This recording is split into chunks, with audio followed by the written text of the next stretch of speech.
வணக்கம். புதுசா ஒரு குழந்தை வீட்டுக்கு வந்தா அந்த சந்தோஷமே தனிதான் இல்லையா? ஆனா நம்ம அன்புல செய்யற சில விஷயங்களே சில சமயம் அந்த குழந்தைக்கு ஆபத்தா முடிஞ்சா? வாங்க, இன்னைக்கு ஒரு சீனியர் நியோநேட்டாலஜிஸ்ட் வழிகாட்டுதலோட பிறந்த குழந்தையின் கண் பராமரிப்பு பத்தின உண்மைகளை தெரிஞ்சுக்கலாம்.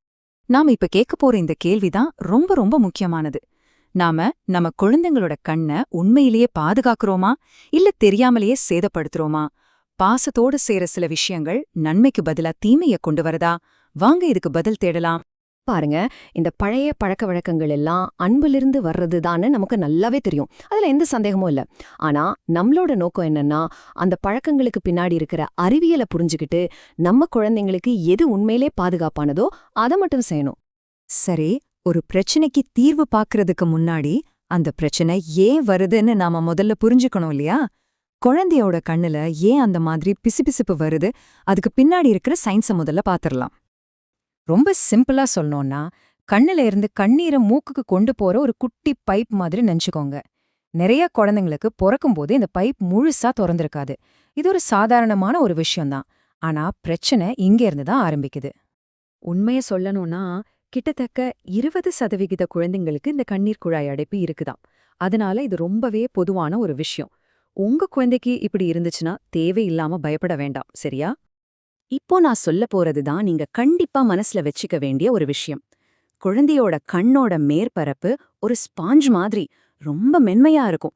நீங்க அத மேல எதை வச்சாலும் சரி, அது அப்படியே உறிஞ்சி நேரடியா ரத்தத்துல கலந்துரும். இதனால தான் நாம குழந்தையோட கண்ணுக்கு எதை யூஸ் பண்ணாலும் ரொம்ப ரொம்ப ஜாக்கிரதையா இருக்கணும். சரி, பிரச்சனை என்னன்னு புரிஞ்சிருச்சு. அப்போ இதுக்கு என்னதான் தீர்வு? பெரிய பெரிய சடங்குகள் இல்ல பாட்டி வைத்தியம்னு எதுவும் தேவையில்லை. டாக்டர் சொல்ற வழிமுறை பாத்தீங்கன்னா ரொம்ப சிம்பிள், பாதுகாப்பானது, அதே சமயம் அறிவியல் பூர்வமானது. அது என்னன்னு பார்க்கலாமா? மொத்தமே 3 ஸ்டெப்ஸ் தான். முதல்ல தண்ணிய நல்லா கொதிக்க வச்சு ஆற வச்சுக்கணும். ரெண்டாவது, சுத்தமான பஞ்சு எடுத்து கண்ணோட உள் ஓரத்திலிருந்து வெளி ஓரமா ஒரே ஒரு தடவை துடைக்கணும். கடைசியா அந்த கண்ணீர் குழாயை திறந்து விடுறதுக்கு ஒரு மெதுவான மசாஜ். அவ்வளவுதான். பாத்தீங்களா எவ்வளவு சிம்பிள்? ஆனா நில்லுங்க, இந்த 3 ஸ்டெப்ஸ செய்யறதுக்கு முன்னாடி ஒரு முக்கியமான கட்டாயமான ஒரு விதி இருக்கு. அதுதான் கை கழுவுறது. நம்ம கையில இருக்கிற கிருமிகளை குழந்தைக்கு பரப்பாம இருக்க குறைஞ்சது 20 செகண்ட் சோப் போட்டு கை கழுவுறது தான் நீங்க செய்யற முதல் பாதுகாப்பு நடவடிக்கை. இப்போ நாம ரொம்ப முக்கியமான ஒரு பகுதிக்கு வந்திருக்கோம். நம்ம கலாச்சாரத்துல ரொம்ப நாளா இருக்கிற சில பழக்க வழக்கங்களையும் அதுக்கு பின்னாடி இருக்கிற அதிர்ச்சியான மெடிக்கல் உண்மைகளையும் ஒன்னொன்னா பார்க்க போறோம். முதல்ல கண்மை. நாம இதை எதுக்கு வைக்கிறோம்? பார்வை நல்லா இருக்கும், கண்ணு பெருசா தெரியும், திருஷ்டி படாதுன்னு நினைக்கிறோம். ஆனா உண்மை என்ன தெரியுமா? இந்த மைல லெட், அதாவது ஈயம் இருக்கு. இது ஒரு பயங்கரமான நரம்பு நச்சு. இது கண்ணு வழியா நேரடியா ரத்தத்துல கலந்து குழந்தையோட மூளை வளர்ச்சிய நிரந்தரமா பாதிக்கும்.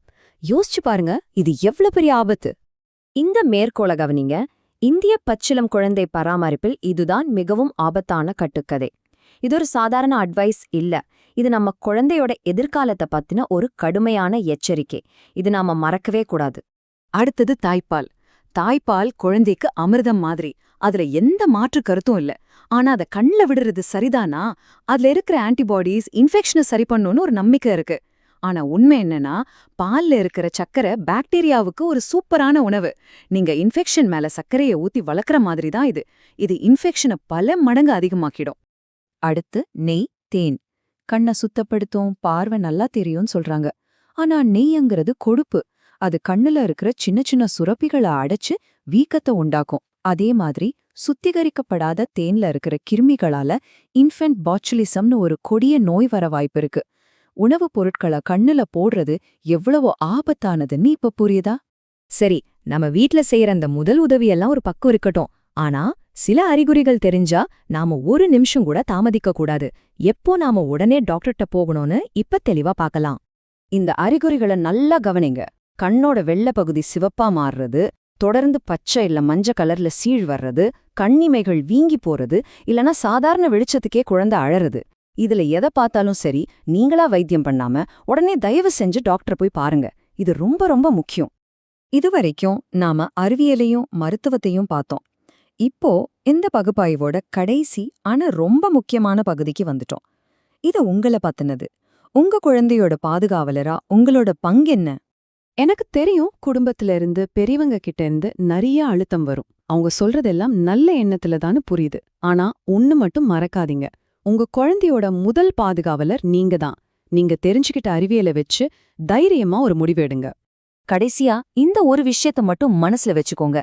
பழைய நம்பிக்கைகளை விட, மத்தவங்களோட அழுத்தத்தை விட, நீங்க கத்துக்கிட்ட இந்த அறிவியல் பூர்வமான அறிவுதான் உங்க குழந்தைய பாதுகாக்க போற உண்மையான ஒரு பலமான கவசம். உங்க அறிவை நம்புங்க. உங்க குழந்தைக்கு எது சரியானதோ அதை மட்டும் செய்யுங்க.